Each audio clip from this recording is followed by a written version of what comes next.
Magandang araw sa iyo, kapatid. Kamusta ka? Busy ka ba ngayon? Sana sandali mong pagtiyagaan ang sandaling pakikinig sa nais ipasabi ng Diyos para sa iyo. Busy ka ba?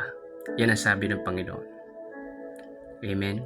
Tayo ba'y abala sa mga bagay sa mundo? Ikaw ba'y abala sa iyong pag-aaral? Maganda yan. Balang araw may mararating ka. Balang araw matatapos mo ang pag-aaral mo, magkakaroon ka ng magandang trabaho, at aangat ang iyong pinansyal na pamumuhay. Ikaw ba ay busy sa iyong negosyo? Maganda yan. Balang araw makakaipon ka, makakapundar ka, mabibili mo ang gusto mo, makakapunta ka sa lugar na gusto mo, makakapagpatayo ka ng bahay na gusto mo, makakabili ka ng sasakyan gusto mo. Maganda yan. Ang pagiging masipag ay napakagandang ugali ng isang tao. Amen? Busy ka ba sa iyong trabaho? Maaga kang gumigising sa umaga para sa iyong trabaho, para sa iyong opisina? Maganda yan. Sapagkat kalulugdan ka ng iyong amo at maaari ka ma-promote. Amen? Pwede kang magkaroon ng magandang posisyon sa iyong trabaho dahil sa iyong kasipagan at pagiging responsable sa iyong ginagawa. Pero may isang bagay na lalong mabuti at maganda para sa iyo. Kung ikaw ay abala sa isang bagay, sa iyong buhay, sa iyong negosyo, sa iyong pag-aaral, dapat na-secure mo yung pinakamahalagang bagay na unang-unang dapat na meron ka. Ano po yun? Yung iyong kaligtasan. Kaligtasan. Opo, napakahalaga po niyan. Kasi gaano man po yung ating pagsisikap, gaano man po yung ating pagsisipag sa buhay, pero kung hindi po natin mabigyan ng seguridad ang ating kaluluwa, maaari po tayo mapahamak. There is life after death, mga minamahal. At ang katotohanan yan, pag naunawaan po natin, ay magbibigay po sa atin ng kahandaan para sa ating kaluluwa pagkatapos ng kamatayan. Amen? Huwag kang maging busy na hindi ka paligtas. Huwag ka munang maging busy na hindi pa sigurado ang iyong patutunguhan pagkatapos ng iyong kamatayan. Sapagkat anumang bagay na pwede natin makamtan sa buhay na ito, dito lang yan sa lupa. Amen?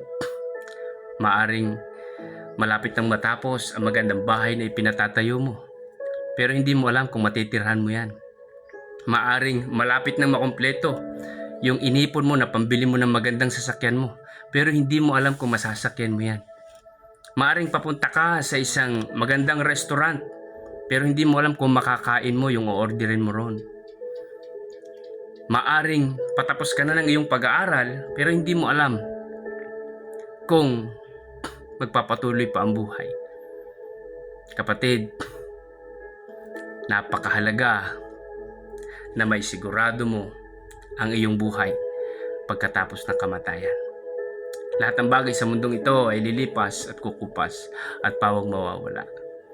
Pero kung ikaw ay isang matalinong tao na naghahangad ng isang kayamanan at buhay na walang hanggan, kay Jesus mo lang matatagpuan. Amen? Sabi ko nga po sa inyo, hindi masama magsikap, hindi masama magpundar, maganda po yan. At ang Diyos mismo nalulugod po siya sa masipag. Pero alalahanin mo, meron kang kaluluwa na dapat maligtas. Ang kayamanan ay hindi natin maibabayad upang tayo ay iligtas sa impyerno. Maaring nakatira ka lang ngayon sa isang kubo, nagbibisikleta ka lang pag pumupunta ka sa trabaho. Maaring ang trabaho mo, naghahalo ka lang ng semento o kaya namimitas ka lang ng halaman sa bukid. Kumakain ng sapat 3 beses sa isang araw. O maring nalilipasan ka pa ng gutom dahil wala kang pagkain. Pero alam mo, Kapag ang Panginoon Hesukristo ay tinanggap mo sa iyong buhay, ang kayamanan mo sa langit ay pawang pangwalang hanggan. Pero kung tayo man, nakasakay tayo sa isang magarang sasakyan, nakatira tayo sa mansyon na bahay, kumakain tayo ng masarap na pagkain, marami kang milyon sa bangko, pero after nun, pupunta naman sa impyerno ang iyong kaluluwa. Wala pong saysay lahat ng bagay. Kaibigan, kapatid, hindi masama maging masagana. Kaya lang, dapat mas maintindihan po natin paano kung bawian tayo ng buhay na hindi tayo handa sa araw ng paghuhukom ng Diyos. Kaibigan, kapatid, totoo ang impyerno, gusto ng Diyos maligtas ka. Kaya sa oras na ito, buksan mong iyong puso. Ano man ang estado mo sa buhay, hindi mahalaga yan sa harapan ng Diyos.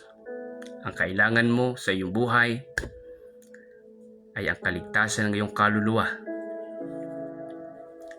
Ang kaligtasan ng iyong kaluluwa sa araw ng iyong kamatayan.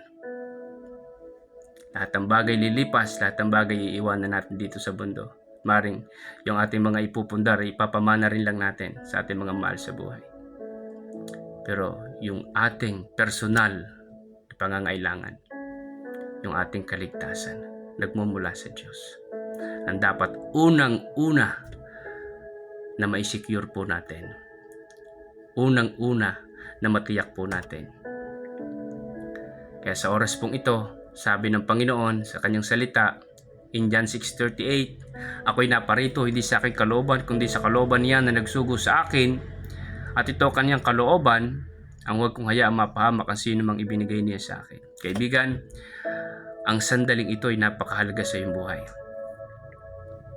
Ang iyong simpleng pakikinig at pagsampalataya ay magbibigay sa iyo ng kayamanang pangwalang hanggan, buhay na walang hanggan, kaligtasan na hindi mo maaaring ikumpara at ipagpalit sa anumang yaman ng mundo. Kaya sa oras na ito, kapatid, huwag mong pagmamatigasin ang iyong puso, inaanyayahan kita. Tanggapin mo si Jesus sa iyong buhay bilang iyong Panginoon at tagapagligtas.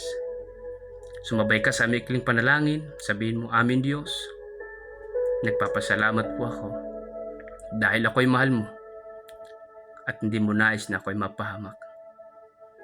Totoo ang sinasabi ng iyong salita, maikli ang buhay. May kamatayan na darating at pagkatapos ay ang paghuhukom. Ako po ay sumasamo. Iligtas mo ako at patawarin mo ako sa lahat ng kasalanan na aking nagawa, naisip at nasalita. Pinubuksan ko ang aking puso at tinatanggap kita na aking Panginoon, Diyos at personal kong tagapagligtas. Sulat mo po ang aking pangalan sa aklat ng buhay. Salamat po sa oras pong ito sapagkat ako'y mayroong tiyak na kaligtasan. Dalangin ko po habang ako'y nabubuhay, lalo kitang makilala at lagi kitang mapaglingkuran. Dalangin ko na masunod ko ang iyong kalooban sa tulong at gabay ng iyong banal na Espiritu. Salamat o Diyos sa iyong ginawa para sa akin. Ngayon, meron akong kaligtasan at katiyakan sa buhay na walang hanggan. Salamat po sa pangalan ng Panginoong Hesus. Amen. God bless, kapatid. Kung ikaw ay sumabay sa maikling panalangin ito, binabati kita. Magpatuloy ka sa iyong pananampalataya sa pamamagitan ng patuloy na pakikinig at pagsunod sa salita ng Diyos.